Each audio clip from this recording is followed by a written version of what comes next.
ನಮನ್ ಇವತ್ತು ಇಶ್ಯೂ ಇರೋದೇನು ಗೊತ್ತಾ, ಪರಪ್ಪನ ಅಗ್ರಹಾರದ ಬಗ್ಗೆ.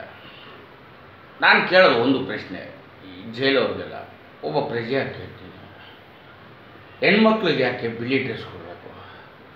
ನಮ್ಮ ಸಂಸ್ಕೃತಿ ಸಂಪ್ರದಾಯದಲ್ಲಿ ವಿಧವೆಗಳಿಗೆ ಬಿಳಿ ಡ್ರೆಸ್ ಕೊಡ್ತಾರೆ,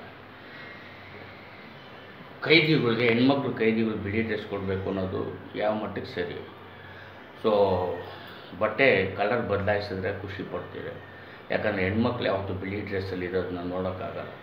ಇವತ್ತು ವಿಧವೆಗಳೇ ಬಿಳಿ ಬಟ್ಟೆ ಹಾಕ್ಕೊತಾ ಇಲ್ಲ, ಬೇರೆ ಕಲರ್ ಡ್ರೆಸ್ ಹಾಕ್ಕೊತಾರೆ. ಅಂಥದ್ರಲ್ಲಿ ಜೈಲ್ಗೆ ಹೋದ ತಕ್ಷಣ ಮದುವೆ ಆಗಿರೋ ಹುಡುಗಿ ಕೂಡ ಬಿಳಿ ಬಟ್ಟೆ ಹಾಕೋದು ಎಷ್ಟು ಮಟ್ಟಕ್ಕೆ ಸರಿ? ಒಂದು ನನ್ನ ಮಗನ ಇದನ್ನ ರಾಜಕೀಯಕ್ಕೆ ಉಪಯೋಗಿಸ್ಕೊಂಡು ಕೊಡೋದು. ಯಾರೋ ಒಂದು ಪಕ್ಷದ ವ್ಯಕ್ತಿ ಅಂತಾನೆ, ಅಂದರೆ ಅಪೋಸಿಷನ್ ಪಾರ್ಟಿಗಳು ಯಾರು ಗೊತ್ತಿಲ್ಲ, ಇದು ಉತ್ತರ ಚೀಫ್ ಮಿನಿಸ್ಟ್ರು ಕೊಡಬೇಕು, ಮುಖ್ಯಮಂತ್ರಿ ಕೊಡಬೇಕು ಅಂತ. ಮುಖ್ಯಮಂತ್ರಿ ಎಲ್ಲ ಕಡೆ ನೋಡೋಕ್ಕಾಗಲ್ಲ, ಅದಕ್ಕೆ ಅಂತ ಕೆಲವು ವ್ಯಕ್ತಿಗಳನ್ನ ಬಿಟ್ಟಿರ್ತಾರೆ, ಅವ್ರು ನೋಡಿಲ್ಲ. ಈಗ ಮುಖ್ಯಮಂತ್ರಿ ಏನು ಮಾಡಬೇಕು, ಇದ್ರ ಬಗ್ಗೆ ಆ್ಯಕ್ಷನ್ ತೊಗೊಬೇಕು. ಗೊತ್ತಾಗಿದೆಯಲ್ವಾ, ನಿಮ್ಗೆ ಗೊತ್ತಿಲ್ಲದೆ ಇದಾಗಿರೋದು, ನೀವು ಗೊತ್ತಿದ್ದು ಇದು ಮಾಡಿಲ್ಲ. ಗೊತ್ತಿದ್ದು ಮಾಡಿದರೆ ತಪ್ಪು, ನಿಮ್ಗೆ ಗೊತ್ತಿಲ್ಲದೇ ಆಗುತ್ತೆ, ಎಷ್ಟೋ ಕಡೆ ಆಗುತ್ತೆ. ನಾವು ಯಾವತ್ತು ರಾಜಕೀಯ ವ್ಯಕ್ತಿಗಳನ್ನ ಅಥವಾ ಮುಖ್ಯಮಂತ್ರಿಗಳನ್ನ ಹಿಡ್ಕೊಂಡು ಈ ಥರ ಮಾತಾಡೋದು ತಪ್ಪಲ್ವ? ಮುಖ್ಯಮಂತ್ರಿಗಳು ಎಷ್ಟು ಕೆಲಸಗಳಿರುತ್ತೆ, ನೀವು ಅಂತೀರ 1 ಅವರ್ ಮಲಗಿದ್ರೆ ಅದಕ್ಕೆ ನೀವು ಹೇಳ್ತೀರ 1 ಅವರ್ ಮಲಗ್ಬಿಟ್ರು, ಜನರ ಬಗ್ಗೆ ಯೋಚನೆ ಮಾಡಿಲ್ಲ, ಅವರು ಮನುಷ್ಯರೇ ಅಲ್ವಾ? ಸೊ ಮುಖ್ಯಮಂತ್ರಿ ಏನೇನು ಮಾಡಬೇಕು ಆ ಕಾರ್ಯಗಳು ಎಲ್ಲ ಕಡೆ ಮಾಡ್ತಾರೆ. ಒಬ್ಬೊಬ್ಬರು ಇದ್ದಾರೆ, MLA ಇದ್ದಾರೆ, MP ಇದ್ದಾರೆ, ಕಾರ್ಪೊರೇಟ್ರ್ ಇದ್ದಾರೆ, ಮಿನಿಸ್ಟ್ರ್ ಇದ್ದಾರೆ. ಸೊ ಒಬ್ಬ ಕಾರ್ಪೊರೇಟ್ರ್ ಮಾಡಿದ್ರೆ ಮುಖ್ಯಮಂತ್ರಿ ಮೇಲೆ ಹೆಸರು, ಒಬ್ಬ ಮಿನಿಸ್ಟ್ರು ಮಾಡಿದ್ರೆ ಮುಖ್ಯಮಂತ್ರಿ ಮೇಲೆ ಹೆಸರು, ಒಬ್ಬ MP ಮಾಡಿದ್ರೆ ಮುಖ್ಯಮಂತ್ರಿ ಮೇಲೆ ಹೆಸರು. ಅದೇಂಗೆ ಹೇಳ್ತೀರ? ಅವ್ರು ಮಾಡಿರೋ ತಪ್ಪು ಕರೆಕ್ಟಾಗಿ ಅವ್ರು ತಪ್ಪು ಮಾಡಿದ್ದಾರೆ ಅಂತ ಗೊತ್ತಾದ ಮೇಲೆ ಮುಖ್ಯಮಂತ್ರಿ ಅವ್ರ ಮೇಲೆ ಆ್ಯಕ್ಷನ್ ತೊಗೊಂಡಿಲ್ಲ ಅಂದರೆ, ಅವ್ರ ಮೇಲೆ ಯಾವುದೇ ರೀತಿ ಆ್ಯಕ್ಷನ್ ತೊಗೊಂಡಿಲ್ಲ ಅಂದರೆ ಅವಾಗ ಮುಖ್ಯಮಂತ್ರಿ ತಪ್ಪು. ಈಗ ಮುಖ್ಯಮಂತ್ರಿಯವ್ರಿಗೂ ಪರಪ್ಪನ ಅಗ್ರಹಾರ ವಿಷಯಕ್ಕೂ ಏನು ಸಂಬಂಧ? ನಾನು ಸಿದ್ದರಾಮಯ್ಯ ಅವ್ರ ಪರವಾಗಿ ಮಾತಾಡ್ತಾ ಇಲ್ಲ. I am not talking about Siddaramaiah ಅವರು chief minister of Karnataka Siddaramaiah ಅವರು. ನಾನು ಮಾತಾಡ್ತಾ ಇರೋದು ಒಬ್ಬ ಪ್ರಜೆಯಾಗಿ ಯೋಚನೆ ಮಾಡಬೇಕು.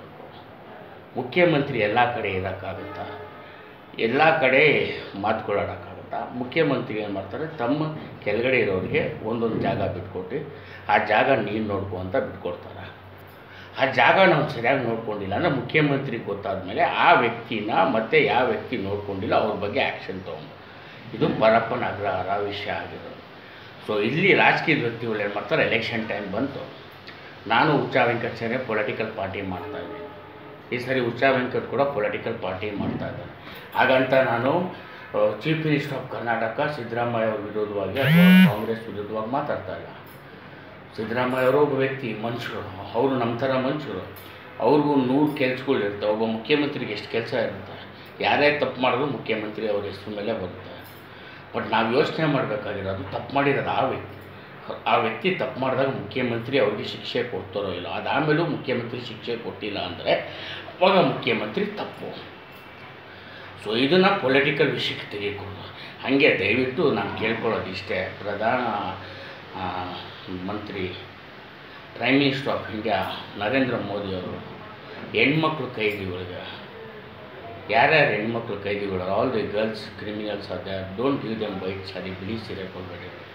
ವಿಧವೆ ಸಿಸ್ಟಮ್ ಹೋಯಿತು, ಅಂದರೆ ವಿಧವೆ ಆದಾಗ ಬಿಳಿ ಸೀರೆ ಉಟ್ಕೊತಾ ಇದ್ರು, when they become widow they are putting white sari, ಇವಾಗ ಅದೆಲ್ಲ ಹೋಯಿತು, they are wearing colour sari, ಬಣ್ಣದ ಸೀರೆ ಉಟ್ಕೊತವ್ರೆ.